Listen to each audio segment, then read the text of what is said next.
Et on accueille Eric Lewin. Bonjour Eric.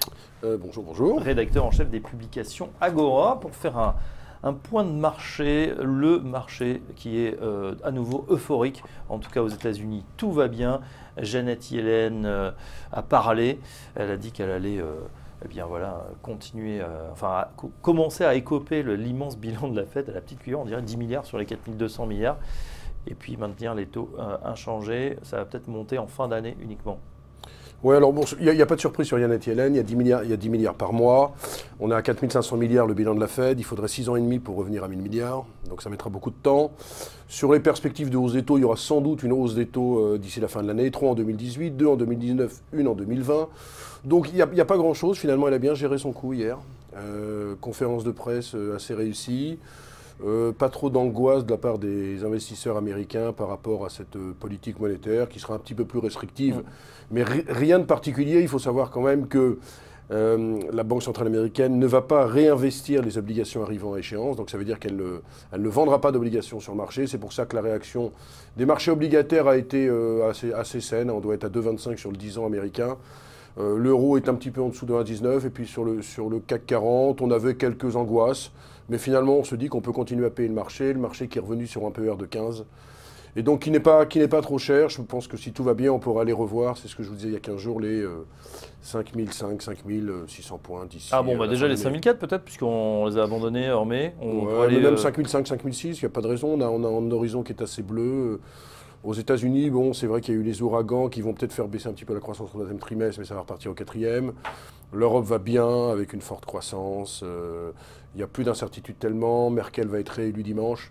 Bref, il y a pas mal de signaux positifs sur les marchés actuellement. Bon, voilà. Qu'est-ce qu'on fait sur les valeurs, Eric? Est-ce qu'il y a quelques dossiers qui vous ont intéressé là, au cours des dernières semaines? Je vous disais qu'il fallait être très prudent sur les small et mid. Tout simplement parce qu'ils étaient beaucoup plus chers que le CAC 40. Un CAC 40, c'est 15. Et sur le CAC Small, on est entre 18 et 19. Alors, ce qu'il faut noter, c'est qu'il y a toujours 10 points d'écart. Plus 7 pour le CAC 40, plus 17 pour le CAC Small. Mais à la lecture des derniers résultats qui sont sortis, j'ai vu qu'il y avait quand même eu pas mal d'accidents, pas mal de sociétés qui ont déçu. J'ai deux exemples pour vous. Il y a l'exemple d'Alten, notamment, ouais, qui a légèrement déçu sur sa marge opérationnelle, avec une rentabilité de 9,4% au premier semestre contre 10,2%.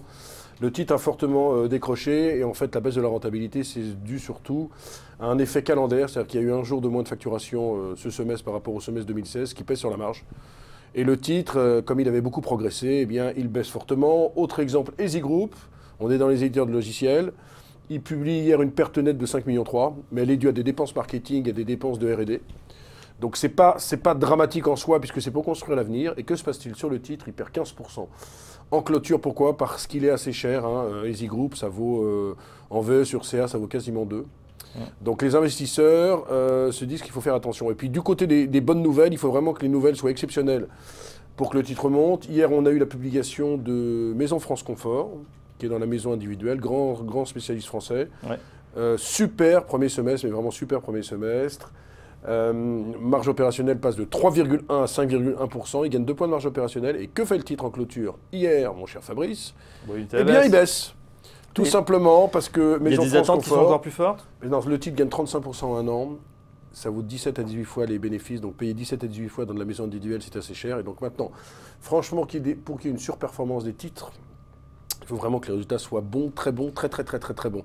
Ouais, donc on a vu un peu le même scénario sur Hermès. Alors on est sur des sociétés beaucoup plus importantes, rentabilité record, ils ont tout explosé. Et pourtant là aussi, dégagement.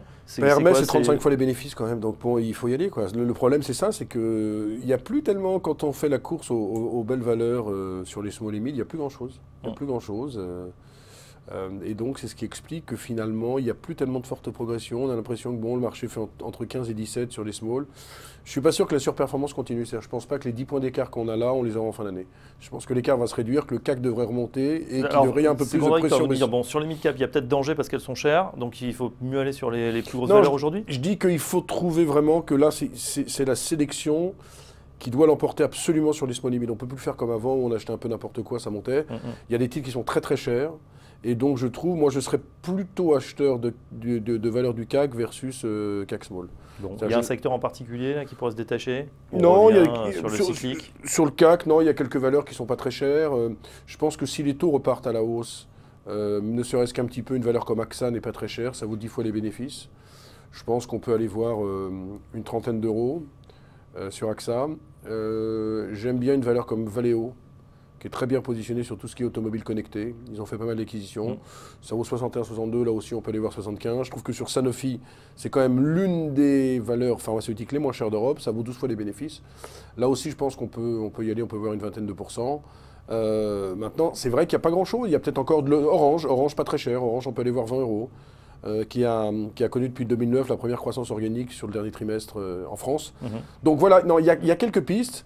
Il y en aura sur les small et mid. Alors c'est vrai qu'il y aura quelques IPO qui vont venir. Il doit y avoir Sandromage dans les prochaines semaines.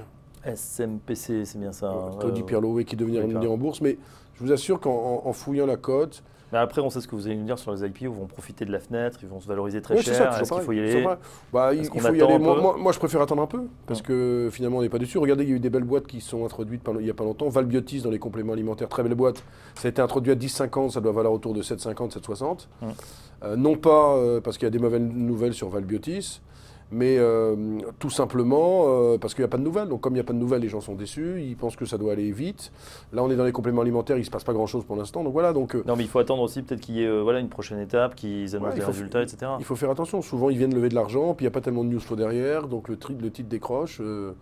C'est pour ça que je suis un peu circonspect, quoi. Enfin, je ne suis pas circonspect pour les sociétés qui viennent en bourse. Je dis qu'il faut peut-être attendre 2-3 mois avant qu'il se passe quelque chose. D'avoir un bon timing et d'être sûr qu'après l'introduction... La seule boîte qui délivre pas mal quand même, c'est nos amis de Prodways dans l'impression 3D, qui se sont introduits en bourse, si je me rappelle bien, autour de 4,80 et qui ne cessent d'annoncer des choses intéressantes, des contrats avec des laboratoires dentaires notamment pour des implants, des choses comme ça, des résultats plutôt positifs. Donc eux, ils ont un bon timing parce que depuis leur introduction en bourse, il y a du news flow sans arrêt.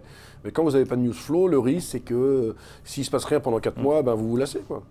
Prodways, effectivement, on essaiera de les avoir sur le plateau très prochainement. On fera un prochain journal des mid-cap avec eux. En tout cas, Eric, on retient pour l'instant. Priorité peut-être au CAC avec certaines grandes valeurs. Un peu de prudence. AXA, Valeo, Orange, Sanofi. Voilà déjà un bon panel. Bon, c'est pas très sexy. J'ai pas dans ma besace des valeurs exceptionnellement intéressantes, mais ça souffle. Celles qui reviennent, tiens, juste une dernière question. On a vu un changement dans la composition du CAC là, en début de semaine.